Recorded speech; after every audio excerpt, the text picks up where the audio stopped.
Voilà, donc, comme le texte de Suarez est un texte très poétique, c'est un roman poétique, on pourrait dire, ben je pense que ce que vous ressentez, ça me fait très plaisir, parce que c'est ce que je ressens moi-même. Les images, je les ai dans la tête, etc. Donc, voilà. Juste quand même, pour finir, je sais quand même, et je ne suis pas le seul, que tu es très attaché à jouer ici, dans cette maison de la poésie que dirige jusqu'à preuve du contraire Claude Guerre. Bon, et donc pourquoi disons, cet attachement à jouer dans cette maison de la poésie? Bien sûr, on peut dire que Suarez, c'est un poète, hein, tu l'as dit, c'est un prosateur poétique. Donc, quelle est l'importance de jouer ici, encore une fois, dans un lieu qui s'appelle la Maison de la Poésie, dirigée par Claude Guerre? Moi, j'ai couru derrière Claude Guerre pendant pas mal de temps. D'ailleurs, il était assez insaisissable. Il a été difficile à saisir avec mon filet à papillon.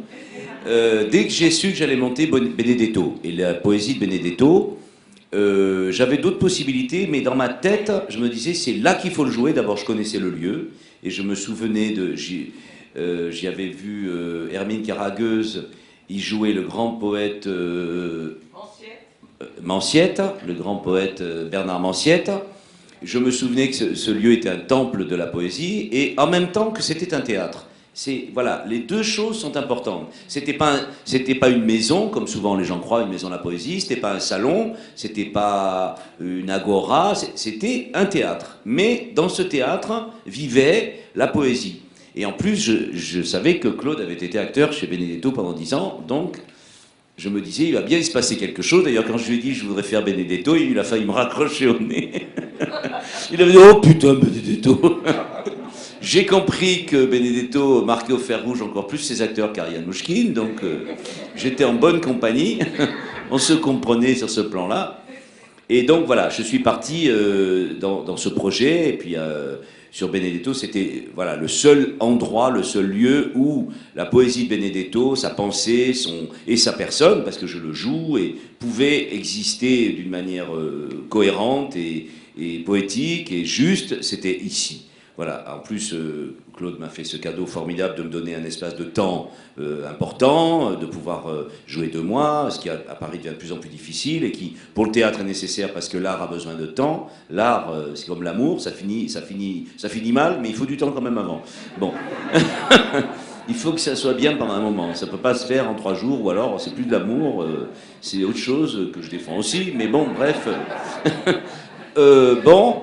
Et ensuite, tout de suite, évidemment, comme j'avais ce projet de Suarez, je lui en ai parlé, et c'est pareil, ça m'a paru une logique. Voilà, ce lieu, pour moi, il est le lieu des poètes, mais aussi le lieu des acteurs. Parce que c'est rare, parce que je pense qu'il y a un voyage entre les acteurs et la poésie qui est unique. Alors peut-être, ce ne serait pas du tout un théâtre pour faire des mises en scène, ou pour faire, peut-être même pour jouer à 2, 3 ou 4, je ne sais pas, peut-être pas. Ou de faire des pièces qu'on peut voir en effet dans les autres théâtres, etc. Mais en tout cas, pour qu'un acteur puisse incarner la poésie dans tout ce que ça peut être de difficile, d'évident, de moins évident, je pense que c'est le lieu adéquat, parfait, unique.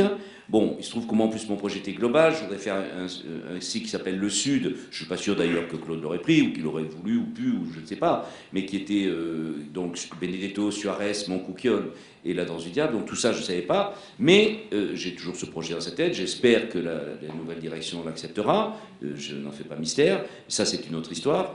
Mais en tout cas, je pense qu'il y a en effet dans cet endroit, pour moi, c'est un des plus beaux théâtres de Paris et un des plus secrets, des plus intimes.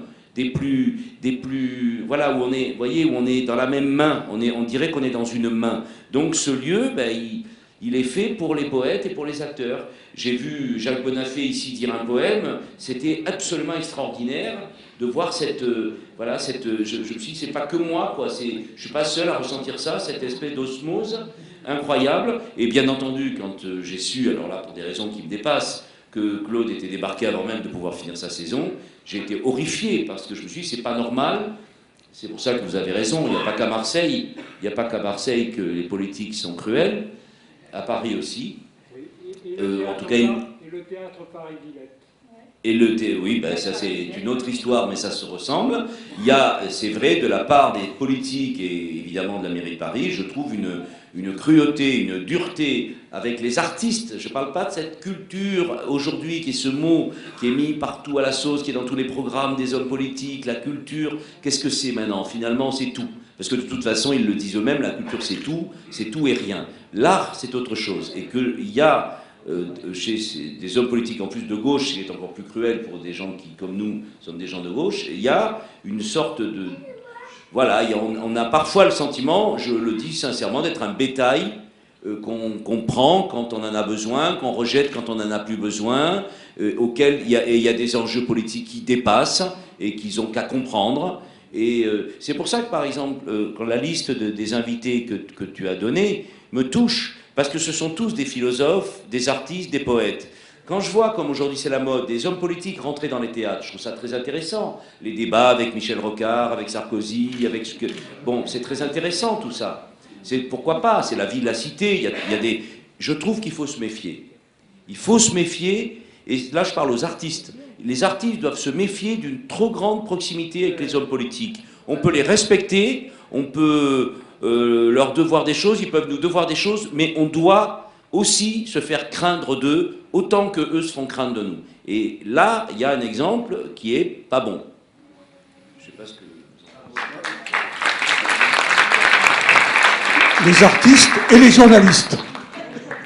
Edmond, là-dessus, sur l'importance du lieu Maison de la Poésie, après ce que vient de dire Philippe.